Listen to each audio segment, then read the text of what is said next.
Monsieur Devos Kitoko, bonjour. Bonjour, madame. Vous avez été en Afrique du Sud pour une procédure pour des travaux préliminaires en vue de la désignation d'une candidature commune de l'opposition, une tranche de l'opposition bien sûr. Est-ce que vous pouvez nous en dire plus? D'abord, madame, je commence par vous dire que c'est une supercherie, une arnaque de faire croire à l'opinion que nous sommes allés en Afrique du Sud à Pretoria pour désigner un candidat commun. Non, c'est faux et archi faux. Okay.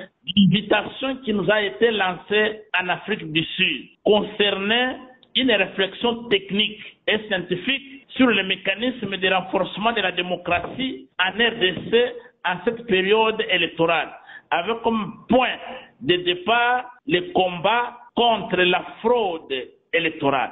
Voilà, c'est pour cela que nous sommes allés en Afrique du Sud. Il n'a pas été question pour nous d'aller désigner un candidat commun. Il faut d'abord préciser ça. Alors, quand l'on nous rapporte que Martin Fayulu a refusé de poursuivre avec la course, aujourd'hui, Matata Mpogno est maintenant derrière Moïse Katumbi, il s'est désisté, d'autres aussi comme Seth Kikouni. Qu'est-ce qui se passe exactement? Je pense que Moïse Katumbi et Matata Pogno ont organisé une mafia politique à la sicilienne. Il faut être honnête dans la vie. Nous avons quitté Kinshasa avec des invitations sur objets bien déterminés. Nous arrivons en Afrique du Sud, reçus par la facilitation, ils changent d'objet parce qu'ils étaient venus avec un complot bien ficelé depuis Kinshasa. Et malhonnêtement, ils ont cherché un cadre à travers lequel ils pouvaient matérialiser leur complot.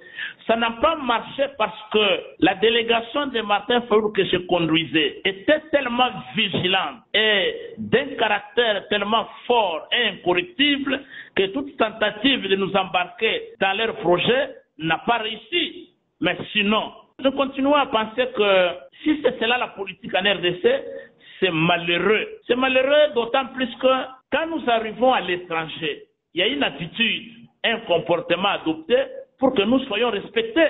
Expliquez-nous exactement les contours de tout ce qui s'est passé en Afrique du Sud pour que l'on parvienne aujourd'hui à parler d'une coalition dénommée Congo et Asika qui est venue d'une feuille de route sur laquelle vous, Monsieur Devos, vous avez refusé d'apposer votre signature et vous êtes parti. Madame, en un mot, la coalition dont vous parlez a été un guet-apens qui nous a été tendu par ce conglomérat de fossoyeurs de la République. Quand nous sommes arrivés à Pretoria, il était question qu'on organise des discussions, des échanges, des réflexions sur les mécanismes à travers lesquels on doit promouvoir la démocratie dans notre pays. Et comme nous sommes pendant une période électorale, la démocratie chez nous est minée par la fraude et la tricherie, donc électorale.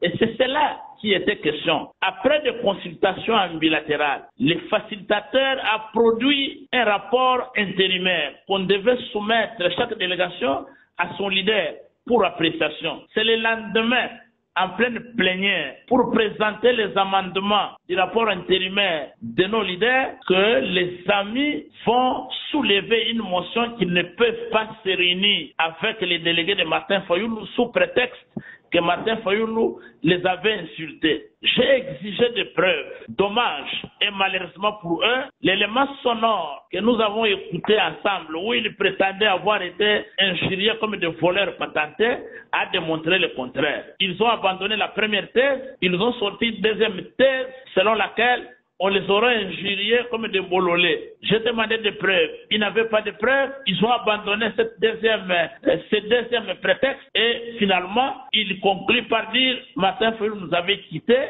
il était parti, maintenant qu'il est revenu, on ne peut pas commencer à discuter sans se mettre d'accord. Je posais la question, il vous avait quitté pour aller où et il est revenu où? L'opposition en RDC a comme nom, la résistance en RDC a comme nom Martin Fayulu Madidi. Depuis le 24 janvier 2019 jusqu'à ce jour, Martin Fayulu est resté constant et fautif sur le combat. Mais M. Katumbi est membre cofondateur de l'Union sacrée, madame. Il a fait 2 ans avec 4 ministres et un vice-ministre. Et le bilan de sa participation est clair.